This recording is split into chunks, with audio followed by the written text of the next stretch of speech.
என் பெயர் முத்து சுபஸ்ரீ. நான் 5ஆம் வகுப்பு படிக்கிறேன். என் பள்ளியின் பெயர் ஊராட்சி ஒன்றிய தொடக்கப்பள்ளி சேரன் மகாதேவி, திருநெல்வேலி மாவட்டம். நான் எழுதிய கதை. கொடுக்கப்பட்ட சொற்கள்: நெகிழி, சுற்றுப்புறம், இயற்கை வளங்கள்.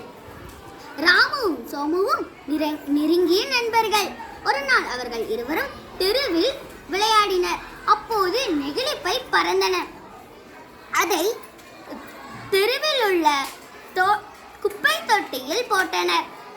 உடனடியாக தன் பெற்றோர்களிடம் கூறினார். அப்போது பெற்றோர், நெகிழியினால் நம் பூமி பாதிக்கப்படுகிறது என்று கூறினார். இது மட்டுமல்ல, நெகிழியை நாம் தூக்கி எறிவதால் மழை பெய்யும் பொழுது ஆறு, கடல், குளம் போன்றவற்றிற்கு சென்று அதையும் பாதிக்கிறது. அவை நாம் விளைச்சல் நிலத்திற்கு பயிர் விளைச்சலை பாதிக்கப்படுகிறது.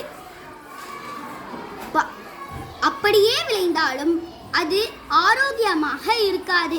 ஆரோக்கியமாக இல்லாததை நாம் உண்டால் நமக்கு நோய்கள் வரும். நோய்கள் வந்தால் சந்தோஷமாக வாழ முடியாது. நாம் கண்டிப்பாக நெகிழி பயன்பாட்டை குறைக்க வேண்டும். அதற்கு மஞ்சள் பையை நாம் பயன்படுத்த வேண்டும் என்று கூறினார். நாம் பொருட்களை தீயில் எரிப்பதால் அது ஓசோன் மண்டலத்தில் ஓட்டை விழ செய்யுது. அதனால் நாமும் ரொம்ப கஷ்டப்படுகிறோம்.